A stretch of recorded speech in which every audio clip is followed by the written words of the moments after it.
Guys, welcome to my channel manga tour. आज जो मैं एनीमे लाया हूँ वो थोड़ी सोलो लेवलिंग जैसी ही है, लेकिन उससे थोड़ी हटके भी है, इसलिए आज इस एनीमे को देखने में बड़ा मज़ा आएगा। चलिए आगे स्टार्ट करते हैं हम सीधे एनीमे पर। एनीमे में हमें दिखाया गया है कि अर्थ जैसा एक प्लेनेट होता है जहाँ पे सभी लोग आराम से खुशहाल ज़िंदगी बिता रहे होते हैं, लेकिन अचानक से एक दिन ऐसा होता है कि डंजन्स जो है स्पेस में आना स्टार्ट हो जाते हैं। इन डंजनों में से काफ़ी सारे डीमंस जो है, ड्रैगन जो है, बाहर निकलते हैं, जो कि अर्थ पे काफ़ी तबाही मचाते हैं। और अचानक से अर्थ के ही जैसा प्लेनेट एक अपीयर हो जाता है, जो कि अचानक से खुद से ही ब्लास्ट हो जाता है। उसके ब्लास्ट होने के बाद उसके जो टुकड़े होते हैं वो पृथ्वी की तरफ, पृथ्वी पर टकराने के लिए पहुंचते हैं, और पृथ्वी से टकराने पर वे काफ़ी तबाही मचाते हैं, काफ़ी सारी बिल्डिंग्स तबाह हो जाती हैं। और हमें दिखाया जाता है कि वो डीमंस पृथ्वी पर काफ़ी तबाही मचा रही होते हैं, और लोग जो उनसे डर के भाग रहे होते हैं इधर उधर। और फिर हमें दिखाया जाता है कि एक डीमन ने एक आर्मी मैन सोल्जर का सिर जो है अपने हाथों में पकड़ा हुआ है। और उसके बाद हमें दिखाया जाता है कि एक आर्मी मैन उस डीमन से छुपकर पीछे खड़ा हुआ होता है, वो काफ़ी हांफ रहा होता है। और फिर हमें वो डीमन दिखाया जाता है जो सीधे खड़ा होता है, वो इधर उधर देख रहा होता है, और उस डीमन की नज़र उस आदमी पर पड़ती है, आर्मी मैन पर। और वो फिर उसके बाद में उस आर्मी की मैन की तरफ चिल्लाते हुए भागना स्टार्ट करता है। और वो हमारा आर्मी सोल्जर जो है वो भी उसकी तरफ गन तान देता है, और वो उस पर बुलेट्स फायर करता है, लेकिन उसकी डीमन की जो स्किन है वो इतनी हार्ड होती है कि उससे उन बुलेट्स से कुछ भी नहीं हो रहा होता है। वो सीधे उस आदमी की तरफ भागता है, और उस आदमी को पेट में बड़ी जोर से मुक्का मारता है, जिसकी वजह से वो सीधे दीवार, सामने वाली दीवार से जाकर टकराता है, और उसकी हालत बहुत ज़्यादा ख़राब हो चुकी होती है, जो कि हमें देखकर ही पता चल रहा है कितनी हालत ख़राब हुई है उसकी। उसके बाद में हम उस आर्मी मैन की स्ट्रेंथ के बारे में थोड़ा सा बताया जाता है कि उसकी स्ट्रेंथ जो है वो डी है इस टाइम पे। और उसके बाद में हमें दिखाया जाता है कि वो आर्मी मैन के पास डीमन आ चुका होता है। और नेक्स्ट सीन में हमें दिखाया जाता है कि उस डीमन की जो स्माइल होती है बहुत वियर्ड तरीके की होती है भाई। वो उसी को देख रहा होता है, फिर वो डीमन जो है गुस्से में उस आर्मी मैन को पंच मारता है। और उसके बाद में हमें जो सीन दिखाया जाता है भाई, वो बंदा एक ही हाथ से उस डीमन के हाथ को रोक लेता है, और उसके ब्लू कलर का ऑरा होता है। और उसके बाद में दिखाया जाता है कि उस आर्मी मैन की स्ट्रेंथ धीरे धीरे बढ़ रही होती है। पहले बी होती है, फिर बी के बाद में वो ए हो जाती है, और धीरे धीरे उसकी ट्रेंड लगातार बढ़ती जा रही होती है स्ट्रेंथ। फिर उसके बाद में हमें दिखाया जाता है कि उसकी जो पावर्स पर लॉक लगा हुआ होता है उन सभी को अनलॉक कर रहा होता है, अपनी सारी लिमिट्स को ब्रेक कर रहा होता है। फिर उसके बाद में हमें दिखाया जाता है कि उस आर्मी मैन ने उस डीमन को धोबी पछाड़ दिया होता है, बहुत तगड़ा वाला भाई। और उस एक ही धोबी पछाड़ से हमें दिखाया जाता है कि उस डीमन की मौत हो चुकी होती है। फिर हमें दिखाया जाता है भाई कि वो आर्मी मैन जो है वो अपनी स्ट्रेंथ को देखकर खुद चौंक जाता है कि ये मेरे साथ क्या हुआ। और उसी दिन से एस रैंक की पहले एस रैंक के हंटर का जन्म होता है। फिर उसके बाद में पूरी अर्थ में सभी लोगों को उनकी पावर्स मिलने लग जाती हैं, और उनकी पावर्स उन सभी को उनकी स्किल्स के थ्रू मिलती हैं कि उन पे जो स्किल है उसी के हिसाब से उन्हें पावर मिलती है। और उसके बाद में हमें दिखाया जाता है कि इसी तरह से हंटर्स का जन्म होता है। फिर हमें प्रेजेंट का सीन दिखाया जाता है जो कि एक हाई स्कूल का स्कैन होता है कि स्कूल की छुट्टी होने के बाद दो स्टूडेंट आपस में बात कर रहे होते हैं, अरे यार ये लोग, हमें थोड़ा जल्दी भी तो छुट्टी कर सकते थे, इतना देर तक हमें परेशान करने की क्या ज़रूरत थी। तो दूसरा लड़का कहता है चुप रहो, वो देखो वो क्या आ रहे हैं। तो वो उन दोनों की निगाह एक तरफ जाती है, और वो दोनों देखते हैं कि सामने से कुछ आर्मी के ट्रक आ रहे होते हैं, जिनमें काफ़ी सारे कॉलेज के स्टूडेंट बैठे हुए होते हैं। दूसरा लड़का कहता है अरे ये लोग कहाँ जा रहे हैं इनमें बैठ के। तो चश्मे वाला जो लड़का है वो कहता है अरे तुम्हें नहीं पता, ये वॉरियर हाई स्कूल के स्टूडेंट हैं जो कि डंजन्स को क्लियर करने जा रहे हैं। डंजन्स को क्लियर करने के बाद इन्हें कॉलेज में मार्क्स अच्छे मिलते हैं, और आगे जाके ये स्ट्रॉन्गेस्ट वॉरियर भी बन सके, इसलिए कॉलेज वाले इनसे डंजन्स को क्लियर करवाते हैं। फिर वो दोनों बगल में देखते थे, काफ़ी शोर आ रहा होता है, वो दोनों देखते हैं ये शोर कौन कर रहा है। तो कुछ लड़कियां होती हैं जो ज़ोर ज़ोर से बातें कर रही होती हैं, और वो उस ट्रक में बैठे लड़के के देख के बातें करे, अरे यार ये कितना स्मार्ट है, कितना क्यूट है। फिर उसके बाद में हमें वो लड़का दिखाया जाता है जिसकी वो बातें कर रही होती हैं, और फिर वो लड़की देख के उसे बोलते हैं अरे यार ये आखिर चीज़ क्या है। तो चश्मे वाला लड़का कहता है, अरे तुझे इसके बारे में नहीं पता है, ये एक एल्स और ह्यूमन का लड़का है। तो हमें इस लड़के के बारे में थोड़ा बताया जाता है कि ये लड़का जिसका नाम डाइन है और ये 14 बार डंजन्स को क्लियर करके आ चुका है। तभी ये दोनों इससे चल रहे होते हैं और बहुत गंदा सा फेस बना रहे होते हैं। इसके बाद में दिखाया जाता है कि कोई तीसरा पर्सन आता है जिसे चश्मे लड़का बोलता है, अरे क्या तुम हमारे साथ चल रहे हो गेम खेलने। वो लड़का दिखाया जाता है वो फ़ोन में बिजी होता है और वो बोलता है नहीं। तो दोस्तों यही हमारी एनिमी का मेन कैरेक्टर है। और वो कहता है, अरे ये लड़का इतना भी क्या बिजी रहता है जो कहीं भी जाता नहीं है।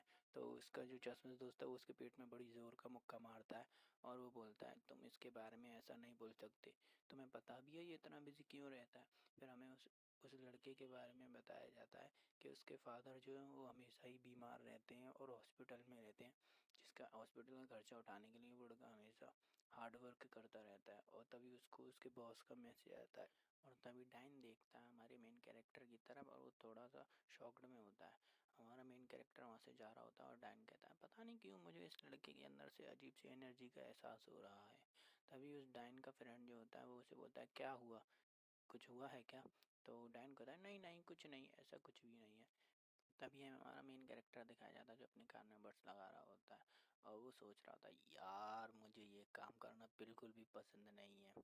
फिर हमें मेन कैरेक्टर को दिखाया जाता है जो कि एक बिल्डिंग के बेसमेंट में जा रहा होता है और वो सामने की तरफ देखता है तो वो कुछ नोटिस करता है। वो देखता है कि उसका बॉस कुर्सी पे मस्त बैठा हुआ है और सिगरेट पी रहा होता है और उसके बॉस के साथ में 2 पर्सन और होते हैं, एक टकला और एक उसका बॉडीगार्ड। फिर उसके बाद में हमारा मेन कैरेक्टर बोलता है कि मैं आने में लेट तो नहीं हुआ हूँ। तो उसके बाद में जो टकला होता है वो उसके बॉस से बोलता है, क्या तुम मेरे साथ मजाक कर रहे हो, मैंने तुमसे कहा था कि तुम अपना सबसे स्ट्रांग वॉरियर बुलाना, लेकिन तुम ये क्या बुला रहे हो, एक बच्चे को तुम उस ढंग में भेजोगे। मेरे साथ ऐसे एक भद्दे मजाक मत करो, मैंने तुम्हें इसके लिए पैसे दे दिए हैं एडवांस। तो उसके बाद बोलता है, ये मेरा सबसे स्ट्रांग पर्सन ही है। फिर हमारा मेन कैरेक्टर बोलता है, ये क्यों बच्चों की तरह लड़ रहा है। फिर हमारा मेन कैरेक्टर दिखाया जाता है जो कि अपनी जैकेट उतारते हुए बोलता है, अगर तुम्हें मेरी स्ट्रेंथ पर भरोसा नहीं होता है तो कैसा रहेगा अगर मैं तुम्हारे इस बाउंसर से लड़ लूँ। तो ये सुनकर वो जो टकला होता है वो शॉक्ड हो जाता है कि क्या बोल रहा है, इससे अपने हाथ पैरों से प्यार नहीं है क्या। फिर हमें उसी बॉडीगार्ड को दिखाया जाता है जो कि अपना ऑरा रिलीज करते हुए बोलता है, मुझे लगता है मुझे इस बच्चे की 1-2 हड्डियाँ तोड़नी पड़ेंगी। फिर हमें उस बाउंसर के बारे में दिखाया जाता है कि वो बाउंसर रिटायर एंटर है जो कि 81 बार डंजन से क्लियर करके बाहर आ चुका है। जे उसे देखते हुए कहता है, ये क्या फिर से मेरे साथ मजाक कर रहे हैं क्या। फिर जी कहता है, बॉस क्या कि तुम्हें कोई प्रॉब्लम तो नहीं है अगर मैं इससे लड़ूं। तो वो अपनी आंखों को बंद करके बैठा हुआ था जिससे वो कहता है, लगता है मेरे बॉस को इससे कोई प्रॉब्लम नहीं है, तो मुझे लगता है हम दोनों लड़ाई शुरू कर सकते हैं। फिर उसके बाद में वो अपनी ऑरा रिलीज करते हुए दिखाया जाता है। उसके बाद में हमारे मेन कैरेक्टर के बारे में हमें थोड़ी सी इन्फॉर्मेशन दी जाती है। हमारे मेन कैरेक्टर का नाम जे है जो कि 371 बार इलीगल तरीके से डंजन्स को क्लियर कर चुका है। और हमें हंटर्स के बारे में बताया जाता है, हंटर्स को डंजन्स में जाकर डीमंस को मारना होता है और डीमंस को मारने के बाद में उन डीमंस से उन्हें कुछ रिवॉर्ड्स मिलते हैं, कुछ मैजिकल चीज़ें जिन्हें उनको जो है अपने डिपार्टमेंट के हेड को देना होता है। हेड आगे उनसे चीज़ें मांगता है और उनमें से वो ज़्यादातर चीज़ें रख लेता है और हंटर्स को काफ़ी कम अमाउंट में जो चीज़ें होती हैं उन्हें वो देता है। तो जिससे क्या होता है कि हंटर्स जो हैं उन्हें काफ़ी कम चीज़ें प्रोवाइड होती हैं और वो काफ़ी कम प्रॉफिट कमा पाते हैं। जिस इसी चीज़ से बचने के लिए कुछ लोग अकेले ही डंजन्स में जाते हैं और डंजन्स को क्लियर करने के बाद में उनसे जो रिवॉर्ड मिलते हैं उन्हें वो अकेले ही ब्लैक मार्केट में बेच के काफ़ी ज़्यादा पैसे कमाते हैं। उसके बाद में हमें प्रेजेंट का सीन दिखाया जाता है जिसमें जे अपनी बॉडी को फ्लेक्स कर रहा होता है।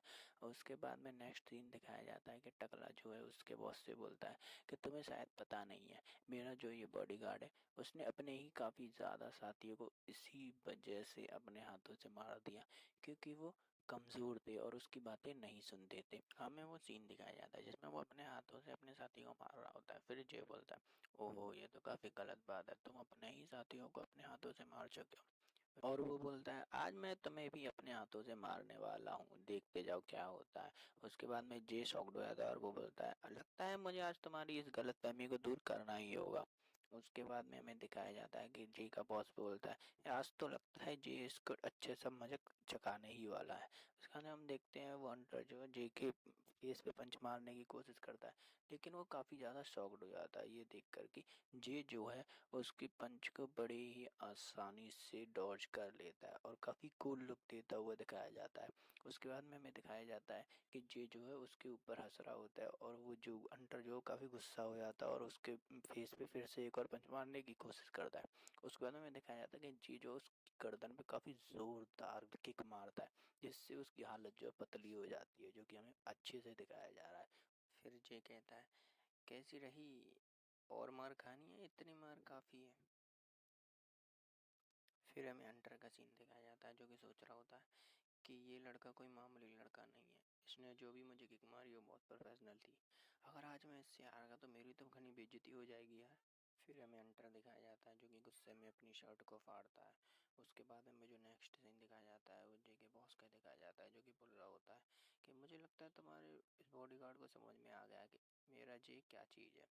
उसके बाद में वो गुस्से में पावर अप करता है और उसकी तरफ से चारों तरफ से काफ़ी ज़्यादा ऑरा निकल रहा होता है ग्रीन कलर का। फिर हमें दिखाया जाता है कि उसने बॉडी को अपनी को बल्क कर लिया होता है, अपनी स्किन को आयरन स्किन बना लिया होता है जो कि बहुत सख्त हो चुकी होती है। उसके बाद में वो एक गहरी सांस लेता है और जे के ऊपर अपने दोनों हाथों से अटैक करता है और ये अटैक देखने में काफ़ी ज़्यादा पावरफुल लग रहा होता है और जे ने उसके अटैक कर ऊपर जंप करके डॉज कर दिया होता है। और हमें दिखाया जाता है कि उसने अटैक का इम्पैक्ट ऊपर जे तक पहुंच रहा होता है। उसके बाद हमें दिखाया जाता है कि फ्लोर की जो पूरी ज़मीन होती है उस पावरफुल अटैक के बाद टूटने लगती है, पूरी का पूरा फ्लोर टूट जाता है। उसके बाद में हमें दिखाया जाता है कि उसका बॉस जो है उसके इम्पैक्ट से गिरने गिरने वाला होता है और लेकिन जे का जो बॉस है वो उसे पकड़ के बोलता है क्या तुम्हें ज़रा भी अपने पैरों पे खड़ा नहीं हुआ जा सकता है, मैं बार बार तुम्हें नहीं बचाऊंगा, तुम इतने कमज़ोर हो, तुम तो बॉस कहलाने के भी लायक नहीं हो।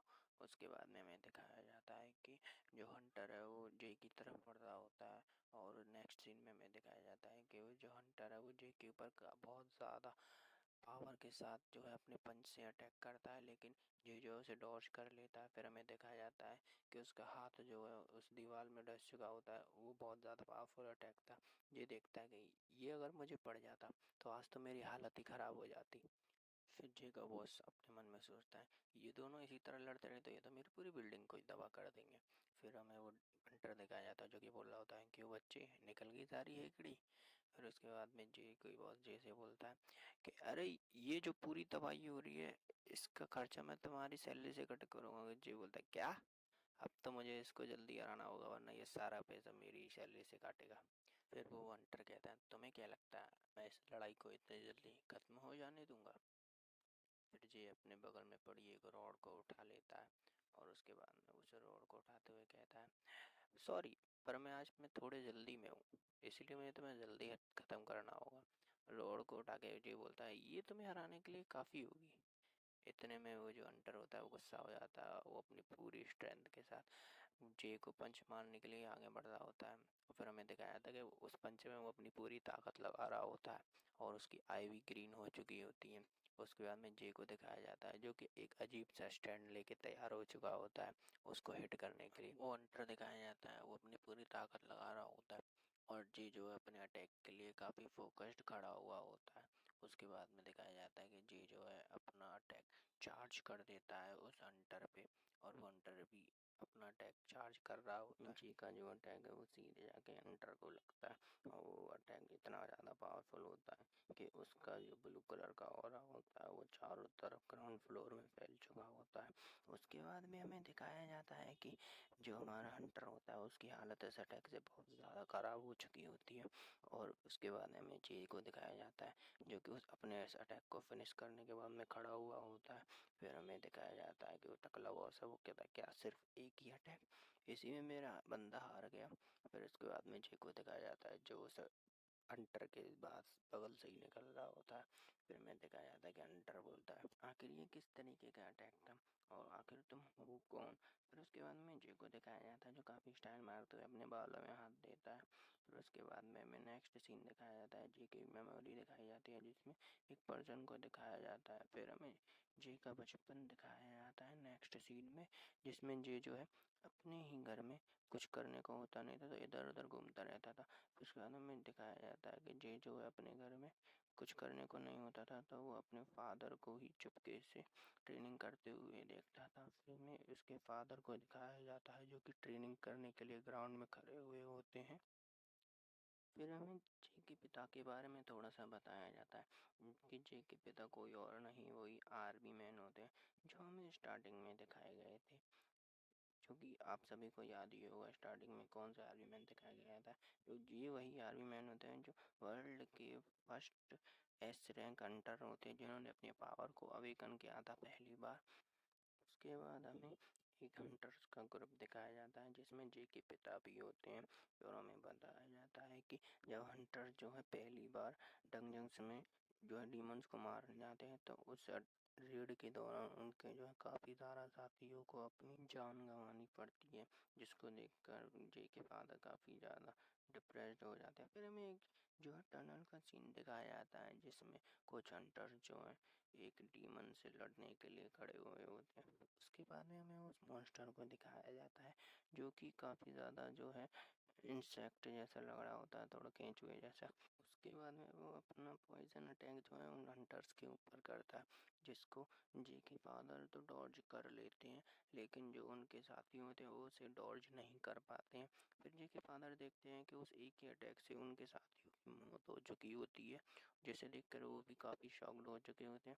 फिर हमें दिखाया जाता है कि जे के फादर कुछ महसूस करते हैं और वो देखते हैं कि उस मॉन्स्टर ने उनके ऊपर भी अटैक कर दिया होता है और जैसे जे के फादर जो अपनी रॉड से रोकने की कोशिश करते हैं और हमें देखते हैं कि जे के फादर की रॉड जो है उससे गल चुकी होती है जिसे देखकर जे के फादर भी फिर से बोलते हैं अरे शिट ये क्या।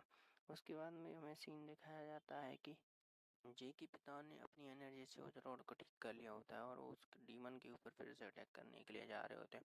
फिर हमें दिखाया जाता है कि कुछ हंटर जो उस टनल के अंदर उनकी हेल्प करने के लिए आ रहे होते हैं और हमें दिखाया जाता है कि जो वो हंटर्स होते हैं वो ये देखकर शॉक्ड हो जाते हैं कि जे के जो पिता हैं उन्होंने अकेले ही उस मॉन्स्टर को मार दिया होता है और जे के पिता की जो रॉड होती है वो डीमन के मुंह के आर पार हो चुकी होती है। फिर हमें बताया जाता है कहानी सुनाने के वाले की तरफ से कि जे के जो पिता हैं उन्होंने इसी तरह काफ़ी ज़्यादा मॉन्स्टर्स को मारा होता है और जे के पिता ही इकलौते ऐसे होते हैं जिन्होंने काफ़ी बड़े बड़े ड्रैगन्स को कई सालों तक मारा होता है और इसी की वजह से जे के फादर को जो है ड्रैगन हंटर का टाइटल दे दिया जाता है और उन्हें ड्रैगन हंटर के नाम से भी जाना जाने लगता है। उसके बाद में हमें दिखाया जाता है कि जे के पिता के चर्चे जो है पूरी दुनिया में हो रहे होते हैं और उनको टीवी पर भी दिखाया जा रहा होता है। उसके बाद में हमें दिखाया जाता है पास्ट का सीन। जे के पिता वही स्टैंड लेकर खड़े होते हैं जिसको थोड़ी देर पहले जे ने यूज़ किया होता है और हमें दिखाया जाता है कि जे के पिता ने उस अटैक को चार्ज कर दिया होता है और उस अटैक का इम्पैक्ट इतना ज़्यादा होता है कि उनका ब्लू कलर का ऑरा जो वो चारों तरफ फैल चुका होता है और हमें दिखाया जाता है कि जे जो है चुपके से ये सब देख रहा होता है और फिर हमें दिखाया जाता है कि जे कुछ ब्लड की बूंदें जो हैं ज़मीन पर गिर रही होती हैं जिसे देखकर जे बहुत ज़्यादा शॉक्ड हो जाता है। फिर हमें दिखाया जाता है कि जे के पिता के मुंह से काफ़ी ज़्यादा ब्लड निकल रहा होता है और हमें बताया जाता है कि जे के पिता जो है एक ड्रैगन के पॉइजन से लड़ रहे होते हैं जो कि इनकी बॉडी में ड्रैगन को मारते समय इंटेक हो चुका था और हमें दिखाया जाता है कि जे के पिता की हालत इससे दिन ब दिन बिगड़ती जा रही होती है। फिर हमें दिखाया जाता है कि उसी दिन से जे के पिता की जो है हालत वो बद से बदतर होती जा रही होती है लेकिन जे के पिता जो है वो उसके सिर पे हाथ फैलाते हुए ये सोचते हैं कि वो एक ना एक दिन ठीक हो ही जाएंगे लेकिन उनकी हालत ठीक नहीं हो रही होती है और ज़्यादा ख़राब होती जा रही होती है। फिर हमें दिखाया जाता है कि उनके साथी लोग उनसे मिलने आते हैं लेकिन वो लोग भी उनके साथ धोखा कर देते हैं सारे चीज़ें छीन लेते हैं उनके बैंक अकाउंट से लेके उनके वेपन्स तक सभी चीज़ें ले लेते हैं जिससे जो है जे के फादर को बहुत बड़ा सदमा लगता है और जे के फादर की जो है मेंटल हेल्थ भी ख़राब हो जाती है। फिर जैसे जैसे समय पे गुजरता जाता है जे के पिता की हालत और ज़्यादा ख़राब होती जाती है और धीरे धीरे करके सभी लोग जो है एक वर्ल्ड के स्ट्रॉन्गेस्ट वॉरियर को जो है भूल जाते हैं किसी को भी उनका नाम याद भी नहीं रहता है। उसके बाद हमें प्रेजेंट का सीन दिखाया जाता है जिसमें जे जो है उस हंटर के सामने खड़ा हुआ होता है और उस हंटर को दिखाया जाता है जो कि बेहोश हो चुका होता है। ये सोच रहा होता है ये ये 24 घंटे से पहले तो अब उठने नहीं वाला। उसके बाद में दिखाया जाता है कि जे उस हंटर के पास से जा रहा होता है। फिर हमें जे के बॉस का सीन दिखाया जाता है। उसके बाद में दिखाया जाता है वो टकला बॉस कहता है ये साला इतना कमज़ोर था और मैं इसको इतना ज़्यादा पैसे दे रहा था, खिला पिला रहा था, इसी दिन के लिए खिला पिला रहा था ताकि इस बच्चे से हार जाए। उसके बाद में जे बॉस का सीन दिखाया जाता है जो बोलता है तुम्हारा हंटर कमज़ोर नहीं था, लेकिन जो मेरा बंदा है वो ज़्यादा स्ट्रांग था। और जे अपनी जैकेट को उठा लेता है। उसके बाद हमें नेक्स्ट सीन में दिखाया जाता है कि ये जो है अपने बॉस की तरफ ही देख रहा होता है। और उसके बाद में जो है जे के टकले बॉस का सीन दिखाया जाता है जो कि जे जो है उसके बगल से जा रहा होता है। उसके बारे में दिखाया जाता है कि जे जो है पीछे देखते हुए अपनी जैकेट को पहन रहा होता है। और हमें जे के बॉस का सीन दिखाया जाता है जो टकले बॉस के कंधे में हाथ रख कर खड़ा हुआ होता है। और उसके बाद में जे का बॉस बोलता है अभी जो मैंने तुम्हें इतनी शानदार फाइट दिखाई है तो इस काम के लिए तुम्हें मुझे डबल पैसे देने होंगे। उसको टकला बॉस बोलता है क्या डबल पैसे, क्या मजाक कर रहे हो, मैं तुम्हें डबल पैसे नहीं देने वाला। उसके बाद में जे का बॉस कहता है क्या तुम्हें अपनी जान प्यारी नहीं है जो तुम मुझसे मना कर रहे हो। तो वो बोलता है अरे नहीं नहीं नहीं, वो शॉक्ड हो जाता है। वो बोलता है अरे नहीं नहीं नहीं, मैं तो मजाक कर रहा था, मैं तो तुम्हें डबल पैसे देने के लिए तैयार हूँ। तुम तो मेरी बात अगर बुरा मान रहे हो यार अभी से। फिर हमें दिखाया जाता है कि जे पानी पी रहा होता है और जे का बॉस जो है किसी मॉन्स्टर का नाम लेता है जिसे सुनकर जे के मुंह से पानी निकल जाता है। और जे बोलता है अब तुम ये तो मत कहना कि मुझे उस मॉन्स्टर से लड़ना होगा, तुम्हें पता ही है वो मॉन्स्टर कितना ज़्यादा ताकतवर है, उसे तो स्ट्रॉन्गेस्ट मैन भी नहीं हरा सकता है अकेले। फिर हमें पता है जे का जो बॉस है वो बताता है कि हाँ तुम ये बात तो सही कह रहे हो और मैंने ये कब कहा कि तुम्हें उससे लड़ना है। कैसा रहेगा अगर मैं तुमसे कहूँ कि कुछ दिन पहले ही उस जो है मॉन्स्टर को 7 एस रैंक हंटर्स ने हंट कर लिया है। या जे का बहुत आगे की स्टोरी को कंटिन्यू करते हुए बताता है कि कुछ दिन पहले ही आर्मी के 7 एस रैंक हंटर्स ने जाकर उस मॉन्स्टर को हंट कर लिया है। और फिर हमें वो मॉन्स्टर दिखाया जाता है जो कि थोड़ा सा भाई मधुमक्खी जैसा लग रहा होता है।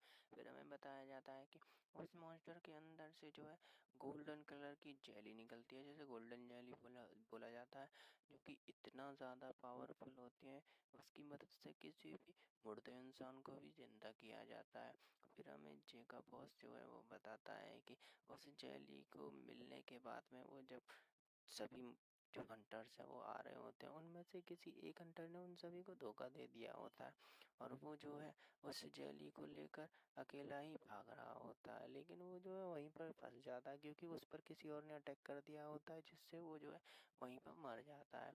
और जी का बॉस बोलता है तुम्हें जाकर बस वहाँ पर उस जेली को लेकर आना है वहाँ से, तुम्हें किसी से भी लड़ने की ज़रूरत नहीं है वहाँ पर और ना ही किसी और को वहाँ पे ले जाने की ज़रूरत है।